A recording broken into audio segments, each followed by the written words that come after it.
चालाक बुढ़िया और एक लालची सेठ की कहानी। नमस्कार, जय श्री राधे, जय श्री कृष्णा। दोस्तों, आज की वीडियो, आज का ये प्रसंग बड़ा ही शिक्षाप्रद और मोटिवेट करने वाला है। तो निवेदन है कि आप इस वीडियो को शुरू से लेकर अंत तक अवश्य ही सुनें। कहानी शुरू करते हैं। दोस्तों, प्राचीन समय की बात है। किसी गांव में एक सेठ रहता था। बड़ा ही कपटी और लालची था। रामपुर गांव में उसकी एक इकलौती काकी भी रहती थी। काका का तो निधन हो गया था। काकी की अपनी कोई संतान नहीं थी दोस्तों, और बेचारी वह बूढ़ी हो थी। बिना लाठी के चल भी नहीं पाती थी। सेठ की नज़र उस पुश्ती हवेली पर थी जिसमें काकी अकेली रहती थी। वह हवेली हड़पने के लिए कई तरह के हथकंडे अपना चुका था। एक दिन सुबह सुबह सेठ की पत्नी सेठ को चाय देती हुई बोली, आप इतनी चिंता में क्यों बैठे हैं? क्या बात है? सेठ बोला, अरे भाग्यवान, चिंता ना करूं तो क्या करूं? सारी हवेली पर हक जमा कर बैठी है काकी। उस बुढ़िया से किसी न किसी तरह वह हवेली तो बस मुझे छीन ही लेनी है। सेठानी बोली, उसके कुछ दिन ही बचे हैं, आप खामे खा उसकी फिक्र करते हो। उस पर तो आपका ही हक है, इकलौते वारिस हो। अब सेठ बोला, इस बार तो मैं काकी को फुसलाकर हवेली के कागज लेकर ही रहूंगा। अगले दिन सेठ हवेली पर चला गया। हवेली के नौकर ने दरवाजा खोला तो नौकर ने पूछा, आप कौन हैं? अंदर कहाँ जा रहे हैं? अंदर से काकी बोली, अरे कौन है, कौन आया है? सेठ बोला, मैं हूँ काकी, तुम्हारा बबुआ। काकी बोली, अरे तू क्यों आ गया? सेठ बोला, क्या कहा? काकी, तुम भी ना अपनी काकी से मिलने नहीं आ सकता क्या? मैं काकी बोली, अरे तो रहने दे, एक नंबर का लालची स्वार्थी है। तो कभी मेरे मरते हुए तो पूछने नहीं आया। चल निकल जा यहाँ से। सेठ बोला, जैसा भी हूँ काकी, इस हवेली का इकलौता वारिस मैं ही तो हूँ। काकी बोली, हाय हाय, आज वारिस पन्ना याद आ गया। जब इस हवेली पर और मुझ पर मुसीबत आन पड़ी थी तो तू झांकने भी नहीं आया था। सेठ बोला, यह सब मैं नहीं जानता, मुझे बस अपना हक चाहिए। बाहर निकल यहाँ से। यह हवेली तो क्या सुई के बराबर जगह नहीं मिलेगी तुझे? काकी ने गुस्से से कहा। सेठ बोला, यह घर मेरा भी है, इस पर मेरा भी उतना ही हक है जितना तुम्हारा है। तुम मुझे यहाँ से नहीं निकाल सकती। काकी बोली, अरे जा यहाँ से, नहीं तो धक्का खा कर के जाएगा, समझा? तभी नौकर आगे बढ़ता तो सेठ बोला, ए हाथ मत लगाना। सेठ बोला, काकी तुम क्या सोच रही हो? मैं अपना हक ऐसे ही छोड़ दूंगा? यह हवेली मेरी है, तुम्हारे जीते जी इसे लेकर रहूंगा। देखता हूँ तुम क्या कर लोगी। काकी बोली, खेत जमीन तो सब खा ही गया, अब इस हवेली पर तेरी बुरी नज़र है जिसे मैं पूरी नहीं होने दूंगी। अगले दिन सेठ सोचने लगा, सीधी उंगली से घी नहीं निकलेगा, अब उंगली टेढ़ी करनी ही पड़ेगी। सेठ ने एक बदमाश को बुलाया। बदमाश बोला, बोलो सेठ, तुमने हमें क्यों बुलाया है? सेठ बोला, एक काम है तुमसे। बोला, करोगे क्या? चोर बोला। बदमाश बोला, एक क्या 4 काम मुझसे करवा लो, मगर मुझे बदले में पैसे चाहिए। हमारे यहाँ मुफ्त खोरी नहीं चलती। सेठ बोला, पर यह बात किसी को बताना नहीं, तुम चाहोगे उतने तुम्हें पैसे मिलेंगे। बदमाश बोला, काम तो बताओ। सेठ ने कहा, पास वाले रामपुर गांव में एक हवेली में बुढ़िया अकेली रहती है, मुझे उस घर के कागज चाहिए। बदमाश बोला, चाहिए क्या? क्या मतलब है? वह घर के कागज मुझे क्यों देंगी? सेठ बोला, यही तो काम है, मुझे तो बस घर के कागज चाहिए, तुम जैसे भी लाकर दो, ठगी करो, चोरी करो, जैसी भी जो भी मर्जी है वह करो, तुम जानो। बदमाश बोला, क्या बात है सेठ, कागज कैसे भी चाहिए तुमको? सेठ बोला, यह बुढ़िया मेरी काकी है, इसका दुनिया में मेरे अलावा कोई नहीं है। यह जिस घर में रहती है तो वह हमारा पुश्तैनी घर है, कायदे से उस घर पर मेरा हक भी है। पर यह काकी बड़ी ही सयानी है, कहती है तुझे सुई जितनी जगह नहीं मिलेगी। बदमाश बोला, जोखिम भरा काम है, अगर मुझे कुछ हुआ तो तुम तो पलट जाओगे। बदमाश बोला, मैं एक हाथ से कागज दूंगा और दूसरे हाथ से पैसा लूंगा। सेठ बोला, ठीक है, ऐसा ही होगा। बदमाश बुढ़िया के घर सामने जाकर के खड़ा हो गया। तभी हवेली का नौकर जल्दी जल्दी से हवेली से बाहर निकला तो बदमाश ने कहा, ओ भाई जरा सुनो तो, इतनी जल्दी से कहाँ जा रहे हो? नौकर बोला, तुम कौन हो, पहचाना नहीं? बदमाश बोला, अरे भाई मैं दूसरे गांव में रहता हूँ, आज ही यहाँ काम पर आया हूँ, यहाँ खाने पीने की कोई दुकान है तो बता दो। नौकर बोला, सामने सीधे निकल जाओ, थोड़ी दूर पर एक दुकान है। बदमाश ने कहा, अरे वह तो बंद पड़ी है, कोई और हो बता दो। नौकर बोला, देखो भैया, अभी मैं बड़ी जल्दी में हूँ, वरना आखिरी बस भी निकल जाएगी। कल मेरी दीदी की शादी है, वहाँ मुझे जाना जरूरी है। बदमाश बोला, आज वहीं रहोगे क्या तुम? नौकर ने कहा, हाँ, कल शाम से पहले तो नहीं आऊँगा, अब चलता हूँ। नौकर के जाने के बाद बदमाश सोचने लगा, अब नौकर भी नहीं है, आज सही मौका है, आज रात ही सेठ का काम निपटा दूं और अपने पैसे लेकर के यहाँ से चला बनता हूँ। अंधेरा होने के बाद बदमाश खिड़की के घर में घुस गया। बदमाश सोचने लगा, बाप रे, बुढ़िया ने इतना अंधेरा कर रखा है कि अपना हाल भी दिखाई नहीं देता। चलते चलते ही वह सीधा रसोई में जा पहुंचा। बदमाश को लगा कि नौकर बेचारा कल तक खाना बनाकर गया होगा, सब मैं खा लेता हूँ। उसने जी भर के पहले तो खाना खाया और फिर सोचने लगा कि वह रास्ता साफ है, वो मरल बुढ़िया तो बिना लाठी के चल भी नहीं पाती, मेरा क्या बिगाड़ लेगी, अब आराम से कागज ढूंढ लेता हूँ। तभी बदमाश कमरे में गया जहाँ तिजोरी थी। उसने पिन से तिजोरी खोलने की कोशिश की, मगर पूरी पिन टेढ़ी हो गई, पर ताला टस से मस नहीं हुआ। बदमाश सोचने लगा, लगता है यह अपनी चाबी के बिना नहीं खुलेगी, चाबी कहाँ है?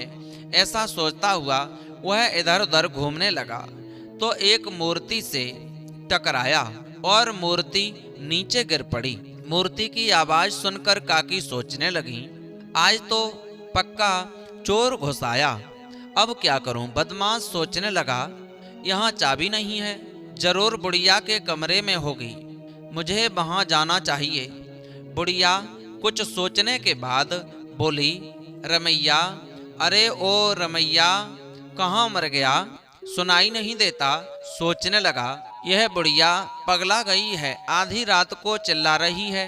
फिर बुढ़िया बोली, रमैया, ओ रे मैया, थोड़ा पानी ले आ, प्राण निकले जा रहे हैं, मरती बुढ़िया को 2 बूंद पानी पिला दे, तुझे पुण्य मिलेगा। तभी उसने विचार किया कि मैं रसोई में जाकर के उसके लिए गिलास पानी भर करके दे दूं, नींद की गोलियां डाल दूंगा, ताकि यह बुढ़िया पानी पीकर के सुबह तक आराम से सोती रहेगी, फिर मैं अपना काम आराम से कर लूँगा।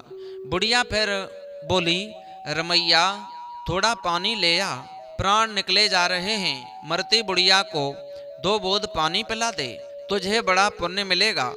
बदमाश नौकर की आवाज में बोला, आया। काकी बुढ़िया सोचने लगी, रमैया की आवाज में बोल रहा है, दुष्ट आ तो जा, तुझे बताती हूँ। आज में बुढ़िया ने पास पड़ी लालटेन का तेल दरवाजे की दहलीज पर फैला करके गिरा दिया और लाठी लेकर के दरवाजे के पीछे चिपक करके खड़ी हो गई। जैसे ही बदमाश ने दहलीज पर कदम रखा, फिसल करके धड़ाम से नीचे गिर गया और ऊपर से बुढ़िया ने उस पर की बौछार कर दी। फिर चिल्लाने लगी, चोर चोर चोर, काकी के घर में चोर घुस गया। गांव वालों ने आकर बदमाश को पकड़ा। पंचायत में सेठ को बुलाया। सेठ सोचने लगा, यह चोर भी एक काम ढंग से नहीं कर सका, अब कहीं यह सब कुछ सच में उगल देगा। पंचायत के सामने तभी सेठ से मुखिया बोला, तुम्हें पता भी है कल रात काकी के घर में चोर घुस गया। वह तो शुक्र है इसने थोड़ी सूझबूझ दिखाई, अगर कोई ऊंच नीच हो जाती तो क्या होता। सेठ बोला, अरे मुखिया जी, आप कहना क्या चाहते हैं। मुखिया बोला, अरे मैं तो यही कहना चाहता हूँ कि काकी का यूं अकेला रहना ठीक नहीं, तुम इसे अपने साथ रखो। सेठ मन ही मन सोचने लगा, काकी मेरे साथ आ जाएं तो मैं इस हवेली को ऊंची कीमत पर बेचकर शहर जाकर आराम की जिंदगी जीऊंगा। फिर से बोला, हाँ क्यों ना, यह चले मेरे साथ, मैं इनको पूरा ध्यान रखूंगा, अच्छे से खाना पीना खिला दूंगा। बुढ़िया बोली, मुखिया जी मुझे नहीं रहना इस जालिम के साथ। मुखिया फिर बोला, इसके सिवा तुम्हारा है कौन। बुढ़िया बोली, पिछले साल जब मैं बीमार हुई थी तब भी आपने यही कह के मुझे इसके यहाँ भेजा, देखभाल करना, तो 2 रोटी की कपड़े की तक इसने मोहताज कर दिया। इसने मुझे यह और इसकी पत्नी मेरे साथ नौकरों की तरह व्यवहार करते हैं। अपमान सहन से तो अकेला रहना ही अच्छा है। वैसे भी इसे बस हवेली से मतलब है, इसे मुझसे कोई मतलब नहीं है। फिर मुखिया बदमाश से बोला, काकी के घर क्या तुम चोरी करने गए थे। बदमाश धीरे से बोला, हाँ मुखिया, सुना नहीं, तुम काकी के घर में क्या चोरी करने गए थे। दोबारा से मुखिया ने पूछा। बदमाश बोला, बताता हूँ, पर मुझे मारना नहीं, गांव वालों ने मार मार के मेरी कमर तोड़ दी है। मुखिया बोला, कोई बात नहीं, कोई नहीं मारेगा, तुम बेझिझक अपनी बात कहो। तभी सेठ ने बदमाश की तरफ आंख मार करके गर्दन हिला दी, इशारा कर दिया कि बुढ़िया ने यह सब देख लिया और फिर सोचने लगी, अच्छा तो ये सारा किया धरा इस जालिम का है। फिर बदमाश मुखिया से बोला, मैं तो बड़े घर में माल ढूंढने के लिए घुसा था। मुखिया बोला, अगर तुम चोरी के इरादे से अगर हवेली में घुसे थे तो तुम्हें इसकी सजा जरूर मिलेगी। बुढ़िया मुखिया से बोली, सजा रहने दो, वैसे भी मुझे यह बेचारा शरीफ ही लग रहा है, मजबूरी में शायद इसने चोरी करने के लिए कदम उठाया होगा। मुखिया बोला, काकी जो कहना है साफ साफ कहो। बुढ़िया कहने लगी, मैंने अपनी ओर मेरी समस्या का हल निकाल लिया है, आज से यह चोर मेरा बेटा है। मुखिया बोला, चोर को बेटा बनाओगी। बुढ़िया बोली, हाँ, जाते जाते किसी की जिंदगी संवर जाए, कलयुग में इससे बड़ा पुण्य क्या हो सकता है, और अब से यह मेरे साथ रहेगा। मुखिया जी, आप बस इस बात के कागज बना दो कि मेरे बाद यह मेरी हवेली का वारिस बनेगा, ताकि इसे आगे कोई परेशानी नहीं हो। मुखिया बोला, ठीक है काकी, जैसी तुम्हारी मर्जी वैसा ही होगा।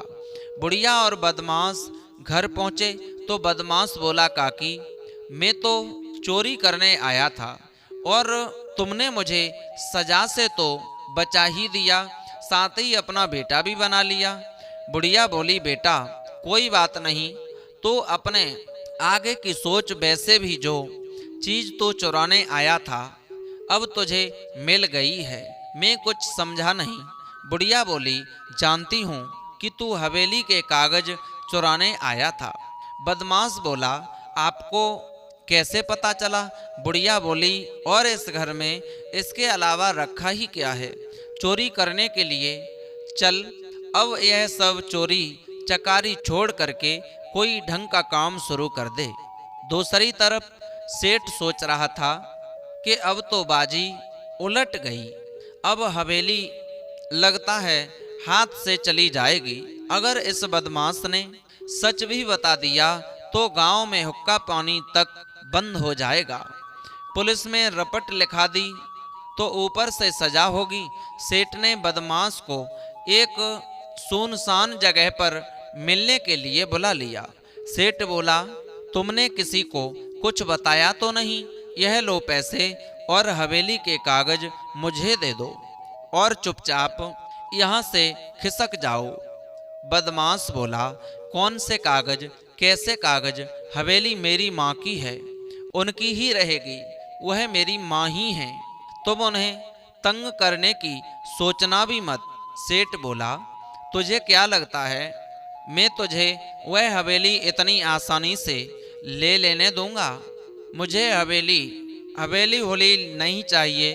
जब तक माँ नहीं चाहेंगी मैं उन्हें वहाँ से कुछ नहीं लेने दूंगा। सेठ बोला, ज्यादा बन मत, अपनी औकात मत भूल, समझा? तुझे मैंने यहाँ हवेली के कागज चुराने के लिए भेजा था। वह कागज मुझे ला कर के दे और यहाँ से दूर चला जा। तभी पेड़ों के पीछे से छिपी बुढ़िया ताली बजाते हुए सामने आ गई। उसके साथ मुखिया और गांव के 2-4 लोग और भी आ गए खड़े थे। बुढ़िया बोली, सेठ तूने मुझसे चालाकी की है। यह पराया होकर भी अपना बन गया, पर तुम अपने होकर भी कभी अपने नहीं बन पाए। मुखिया बोला, अरे तुम भी बहुत गिरे हुए इंसान निकले। भाई तुम्हारी सजा पंचायत बताएगी। अरे इसे ले चलो, इसकी कहीं हेकड़ी निकालनी पड़ेगी। सब कुछ होते हुए भी एक बेसहारा बुढ़िया को तंग करता है। ऐसी नालायक औलाद किसी को ना दे। इसके बाद पंचायत ने सेठ का हुक्का पानी बंद कर दिया और दूसरी तरफ बदमाश काकी का बेटा बनकर काकी के साथ खुशी खुशी से हवेली में रहने लगा।